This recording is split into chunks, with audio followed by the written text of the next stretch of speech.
Estes Park, Elk Weekend.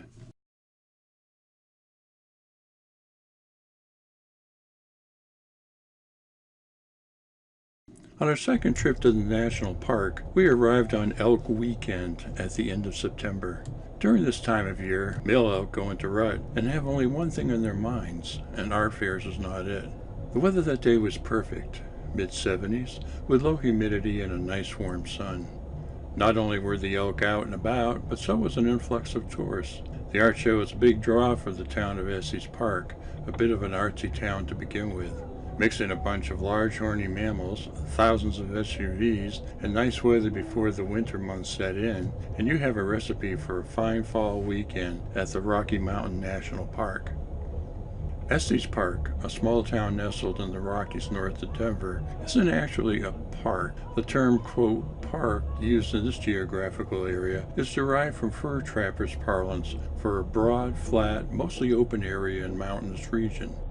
By staying and stockpiling supplies in one spot, the trappers were able to extend their range further north and west of their supplies, setting more traps for the fur market.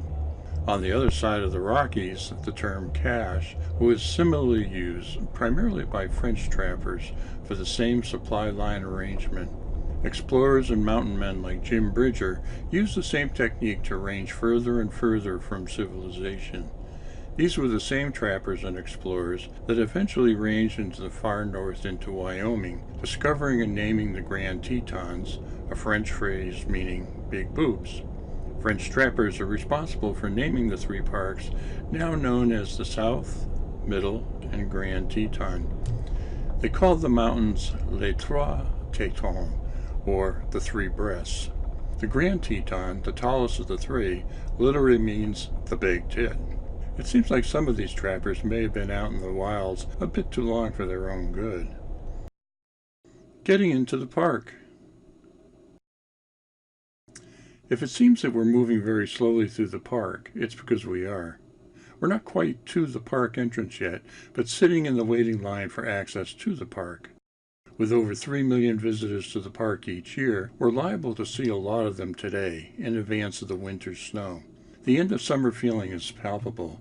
You can feel the need to revel in the beautiful weather while you still can, because on the horizon is weather of oncoming winter months. That same feeling was memorialized half a century ago by Joni Mitchell's song Urge for Going, popularized by New Hampshire singer Tom Rush in the early 60s. In those AM radio-only days, disc jockeys played only short songs on their stations. If you wanted to hear songs like Urge for Going, you could do so only at 3 AM radio shows, a slower venue with less advertisement, but a wider range of longer music that wouldn't be classified as pop music. Finally, we enter the fast lane to the right of the road and progress quickly to the head of the line. Since I have an annual pass to all the national parks, we all get into the park for free as we're in the same car. Using the card shaves about 20 minutes of wait time, cutting the wait time in half.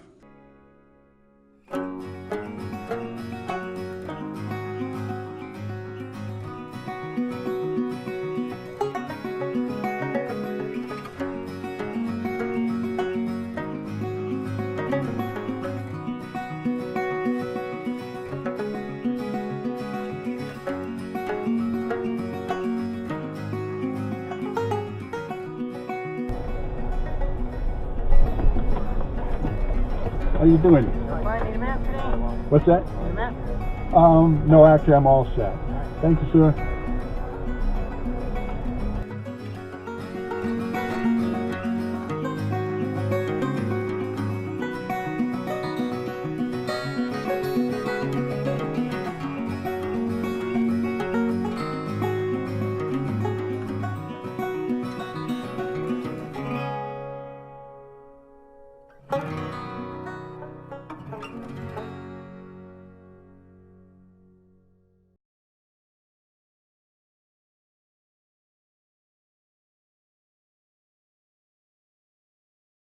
Suddenly, the traffic thins out and we're able to drive 30 to 35 miles an hour.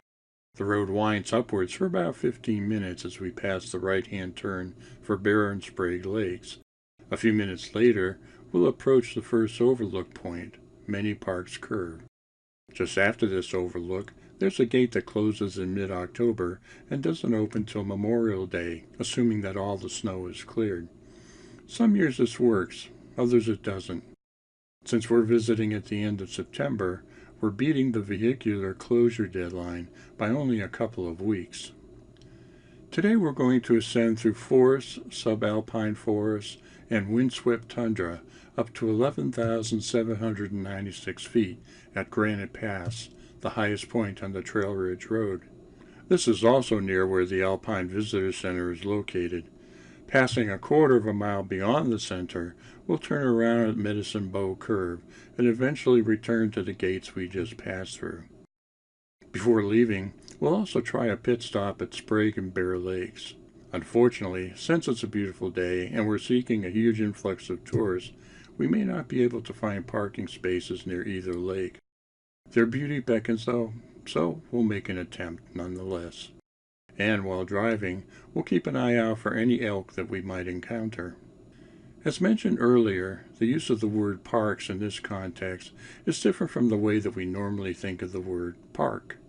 When we're at the overlook, we're not actually looking down on different parks inside the park, but at various flatland areas that would provide trappers with camping sites with protection from the weather and possible places to save caches of supplies for future use.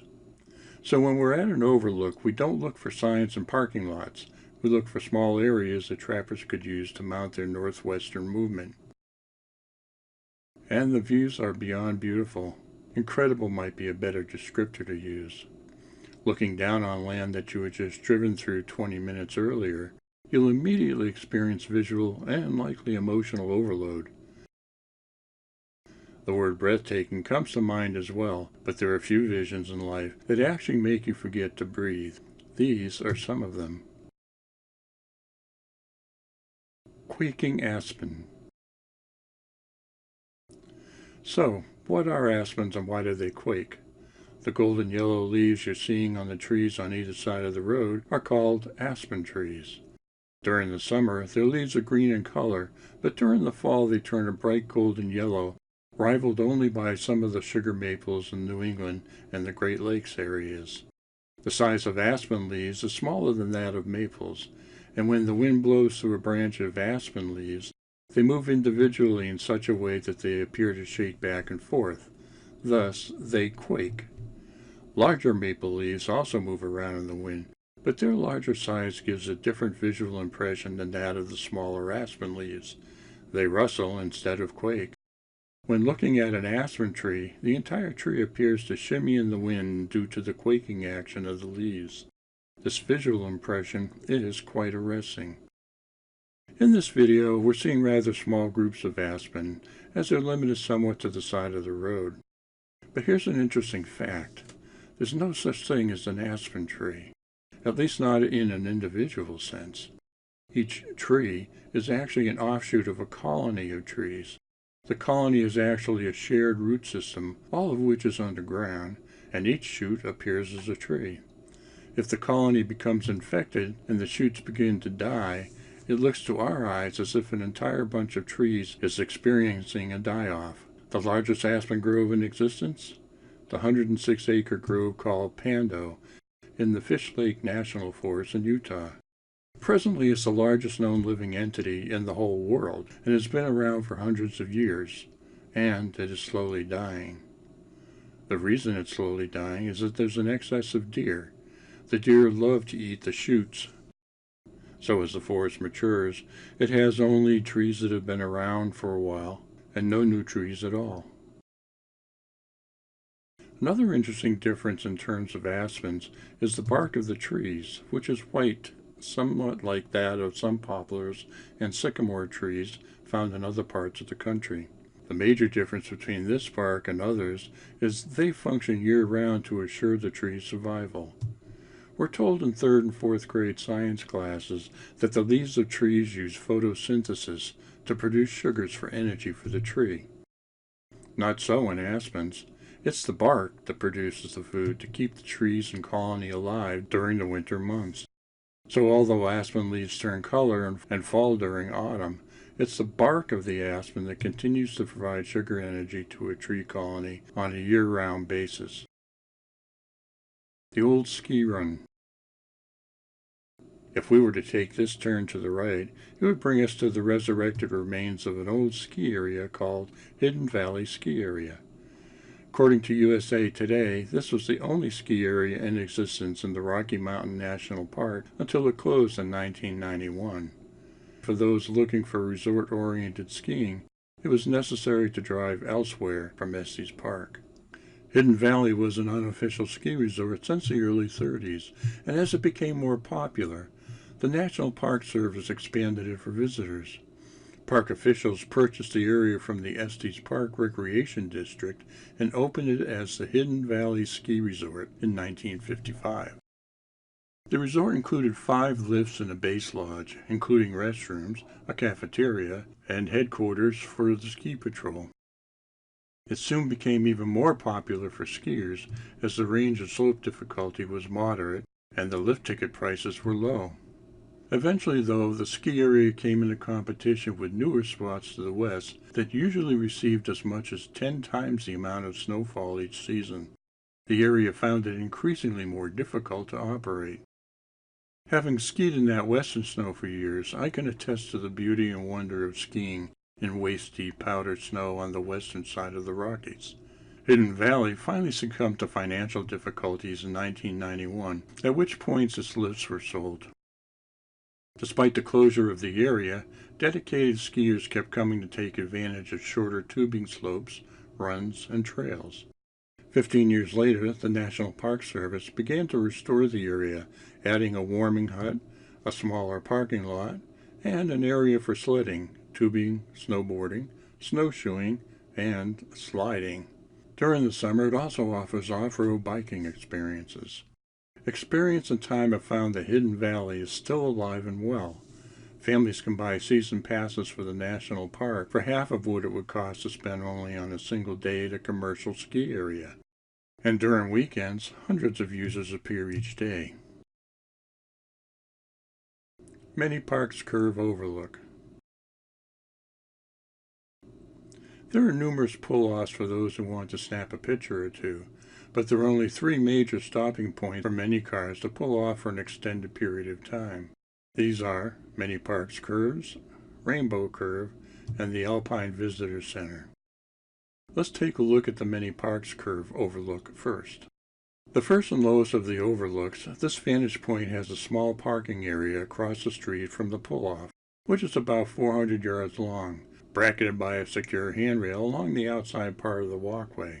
Though not the smoothest going, the area is nonetheless wheelchair accessible.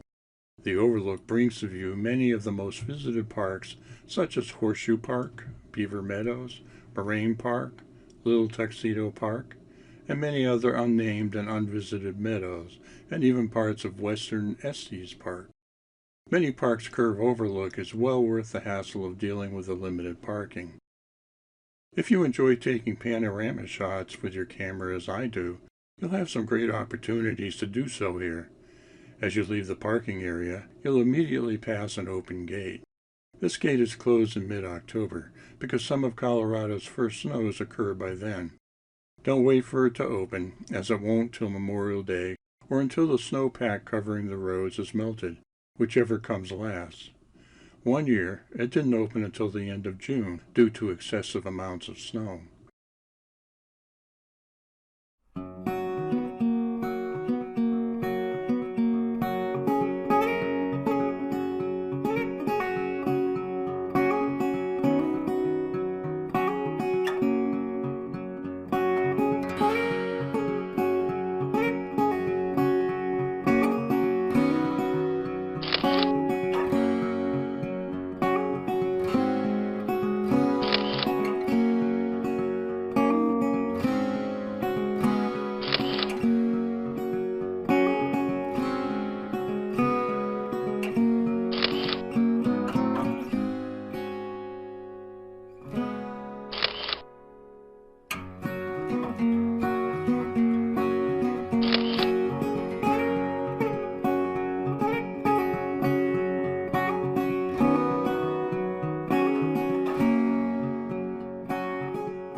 Rainbow Curve Overlook. About 20 minutes beyond the first stop, you'll encounter Rainbow Curve Overlook. If you were impressed by many curves, you'll be even more so at the higher Rainbow Curve.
The parking lot is much bigger, accommodating more people, and is much easier to navigate, enter, and exit.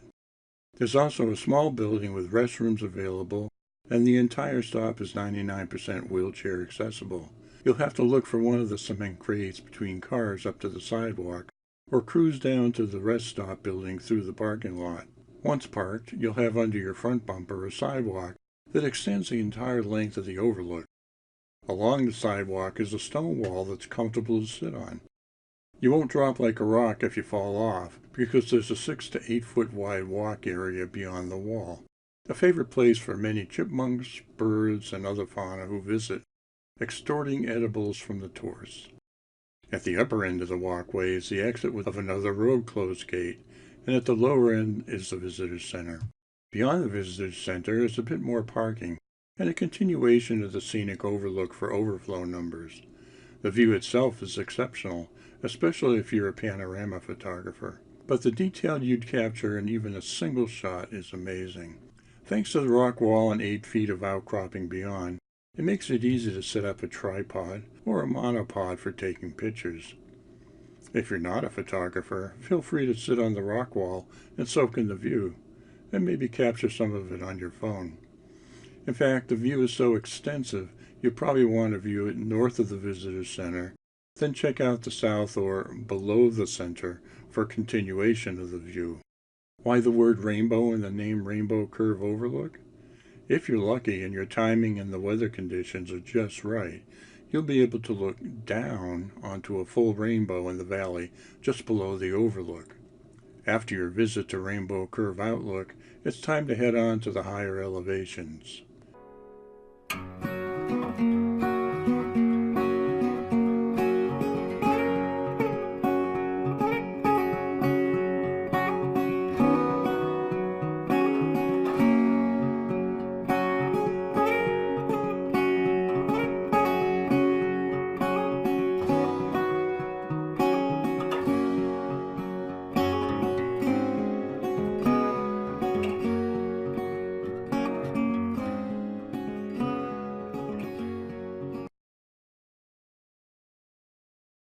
On to the top. We're a little more than halfway to the top of Trail Ridge Road, so let's continue. As we do so, we'll see the trees taper out to be replaced by tundra once we've climbed above the tree line. As we move away from the Rainbow Curve Overlook, we can see the trees quickly thinning out on the left side of the screen. This is the point at which the weather becomes extreme. Sub-zero winter temperatures and winds in excess of 100 miles per hour twist and torture any trees that are left, seriously stunting their size. Many look more like shrubs than they do trees. To the right, we can see across a valley one of the few remaining patches of snow left over from last winter. These few patches exist still because they're exposed to limited amounts of sunlight. Either the snow is in the shadow of an outcropping, or is set somewhere where the sun sets early and the angle of the sunlight is so oblique that the snow patch never really has a chance to warm to the melting point. Signs warn us about the fragility of the ecosystem that we're driving through. There are few established, but small overlooks ahead, as well as a small hiking zone adjacent to the Alpine Visitors Center. The paths for these are clearly marked, and some are even paved. Stepping off into the Arctic tundra could ruin it for generations to come, so use your head if stopping. Forest Canyon Overlook. A couple of miles before you reach the Alpine Visitors Center, there's an overlook on the south side of the road that gives you a grand view of the Forest Canyon. This whole stretch is comprised of deep canyons that have been etched out by the retreat of glaciers tens of thousands of years ago. Just looking down over 2,500 feet into the canyons gives you an overwhelming sense of the power and the weight of these ice masses. These canyons are so deep that if you were at the bottom of one, you'd see sunlight only a couple of hours per day during the summer, and much less so at other times of the year. While many of the canyons are explored by serious hikers, relatively few have been to the bottom of Forest Canyon, as there are no established trails. Those hikers who have visited the canyon have had to blaze their own trails to get through it. What has been left by the advance and retreat of the glaciers across the entire park are numerous moraines, deposits of rock and rubble that have been dragged over or tumbled down into canyon low points, eventually spread out wave-like in rock layers called scree.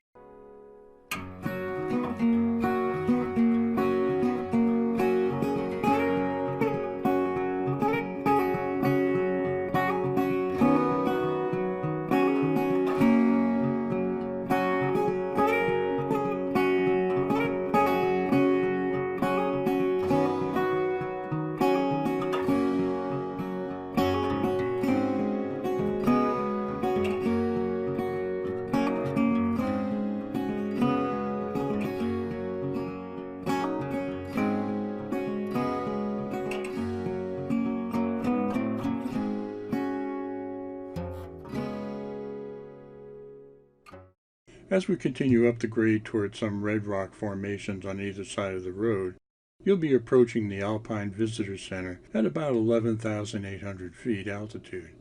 It's about this point that the tops of the glaciers maxed out some 10 to 20,000 years ago, leaving the area looking like a small island adrift in a sea of white ice.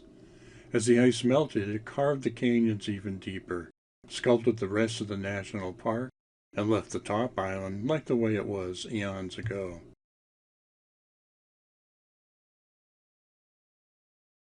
The Alpine Visitor Center. Near the highest point on the road, you can find the Alpine Visitor Center. For many travelers driving up the Alpine Ridge Road, this comes as a welcome relief. Not only does it have good parking on both sides of the road, it also provides restrooms and a snack bar. People tend to stay a while, so if the parking lot is full, it doesn't mean that all the people have been packed into the relatively small visitor center. Many are out hiking, which means that they'll be remaining longer than you would expect. By driving back and forth past the center, though, you'll soon find a vacant spot yielded by a center visitor. Also, if you're driving a rig, the parking on the roadside opposite the center is comprised of parallel parking. If you're lucky, you may find 2 or 3 adjacent spots open, allowing you to park a small rig. Come to think of it, though, I didn't see anything longer than 24 feet negotiating the park road curves. This narrative is being prepared on 10/14, only a couple weeks after this last visit to the park. Just before Columbus Day, a rogue snowstorm hit the Denver area, closing much of the Trail Ridge Road to vehicular traffic. Imagine everything you'll see in this video covered by snow.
Elk sighting. One of our goals was to check out a couple of lakes before leaving, Sprague and Bear Lakes. Each having trails around them, they're near the offshoot road called Bear Lake Road, and promise nice pictures from the lakeside, especially this time of the year when the aspen are changing color. The downside is the parking, or lack of it. The town of Estes Park, in association with the National Forest Service, established a free bus lift from town in the inner part of the National Forest out to the lakes in order to minimize the vehicular traffic while maximizing the foot traffic. It's a great service, but it's much more convenient and lazy to just be able to drive to and park at the lakes. This day, a beautiful September Sunday afternoon, with temperatures in the 70s, the leaf colors blooming and the elk rutting pretty much established that we wouldn't get a spot, but we figured we'd try anyways. Just after we turned onto Bear Lake Road, we ran into a traffic jam. On a regular highway, this would mean an accident. On a national park road, it means an animal sighting. People more than a quarter mile away from the epicenter were jumping out of their parked trucks and SUVs with cameras in hand, jogging all the way down to where the action presumably was. I knew we had little chance, so decided to drive through the crowds and continue on to the lakes. If you think rubbernecking is bad at a highway accident, try national park animal sightings. People were slowing to a crawl in the hopes of getting a shot or two. No mean feat when there are tourists running within touching distance past the front of your vehicle's grill. Being a conscientious driver, I got out my camera and started to ride my brake pedal. During the first pass on the way to the lakes, I caught some footage of a large elk standing by the side of the road, patiently tearing a shrub apart and eating. Pretty good luck for a first-timer. Once beyond the blockage, we finally reached the turnoff of Bear and Sprague Lakes. Not surprisingly, we were turned away because of the full parking lots. I guess we could have pulled some U's to get back into the queue in the hopes that others would be leaving the lots and that we might be able to slip in, but I didn't see that happening. So we continued on to the exit of the park. Before we got there, though, we ran into the auto gauntlet once again and captured a few more elk and tourists gambling in the forest. At least half of them were magnificent.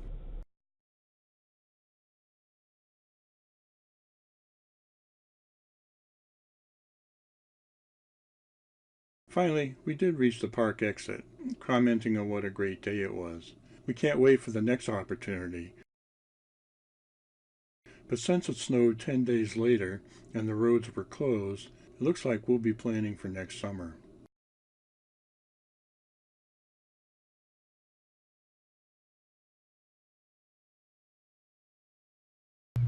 Thanks for taking the time to watch this part of my journey. If you enjoyed this video, click on the like button just below. If you'd like to continue traveling with Fimian, hit the subscribe button.